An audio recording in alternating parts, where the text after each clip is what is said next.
Welcome back to the Sports Source. This segment brought to you by Southeast Termite and Pest Control. For years, don't let the bed bugs bite was just a saying. But recently, those little devils have returned. They've made a comeback in the United States.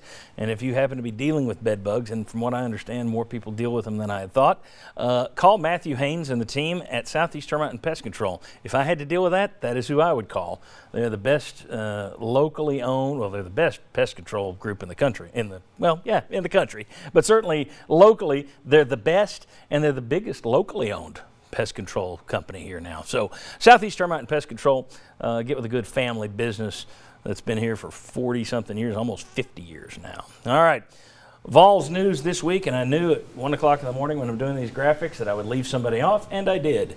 On the in front, Tennessee got 3 commitments this week. You see them at the top of the list. On the out front, Art Green decommitted. That's the JUCO cornerback that had been committed for a while. Mordecai McDaniel committed to Florida in the last couple of days. Tate Ratledge, who Tennessee was trying to flip, he went ahead and closed down his recruitment yesterday and committed to Georgia. And I had forgotten Jabari Butler should be in the out as well. He was committed for how long? What, a month? Right at a month. Okay, and then decommitted. So 3 in, 4 out. Josh and Vince, you guys cover recruiting for WNML, the sports animal. Good week or bad week when you look at the ins and outs? I would say good week, mainly because of that third name listed in the in category. That's Amari Thomas, big O, big get. Had to get him. If Tennessee had missed on Amari, if he'd gone to Auburn or Texas A&M, then this week would have been really bad. But at a position of need, and he would be the best player among that group, I would say, and his All-America presentation, getting him made the week. Yeah, I think slightly good, but it's very close to a wash because you lose 2 DBs that are highly rated and have size that Pruitt covets. And one of them goes to Florida as well. I think that's a little bit of a loss. Now, I think Omari Thomas in the end is the most important piece of that group.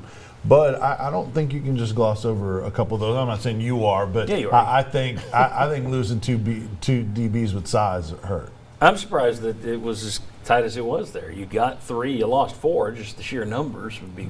But most, I know, 2 of your gets were 3-star. Now you can't put everything into it. Right. But let's face it, it's recruiting, and that's what everybody first looks at. Ooh, the stars. If I don't put the stars on a graphic, everybody emails me and says, "Where are the stars?"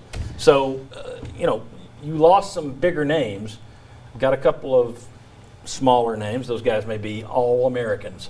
But you got the big get in Thomas. I'm a little surprised that it was as positive as it got, but I don't follow recruiting, so that's why I asked the question.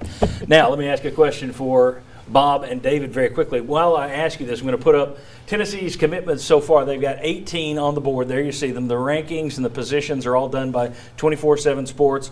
And I asked Ryan Callahan, who'll be back with us next week to break down signing day. He, of course, works for GoVols 24/7, does their recruiting. He said there's still 3 big names to watch. Tyler Barron, of course, here in Knoxville. Everybody thinks you're going to get him. Darnell Washington from Las Vegas. That would be a 5-star get. Literally, if you get him. That would be a big name. Huge. It's going to be tough. And then Laneith Whitehead is another guy they're trying to get. But anyway, there's your list. Let me ask this to David and Bob while that sits there on screen. Tennessee has now had 5 guys named to the All-SEC freshman team over the last 2 years under Jeremy Pruitt. Obviously, that can't hurt. At this late date, do you think that helps as we count down to signing day, which is on Wednesday? Does the All-SEC freshman thing help Tennessee? I think so. I mean, I think it shows if you're going to come in, you're not only going to play early if you're ready for it, and it's that you're going to play and play well. I mean, you think about how many guys that Tennessee really relied on. It was pretty much all the guys that made All-SEC. They didn't have a lot of guys that they relied on that really played really poorly. I mean, Warren Burrell had kind of an up and down year, but most of the freshmen that played did pretty well. And so, there's a lot of moving pieces. There's a lot of they want to close on some guys this last week, and I think that's maybe something that you can hit on a little bit. That if you're going to play, you can do well. Is it a big deal, Bob? I think it would be a big deal from the standpoint if you're trying to tear some of these guys away from winning programs. Hey, look, we've got young talent. We're on our way up. That's going to help.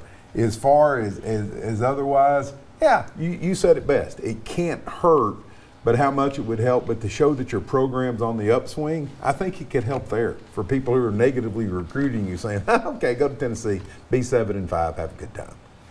You guys agree? Yeah, I would add it to the can't hurt him that you have prospects at the basketball game And so they're sitting there with the coaches, and then you have all those freshmen walk out and be introduced in front of a big crowd. Yesterday, yeah. That's just- it goes into the sales pitch. Does not hurt and can help.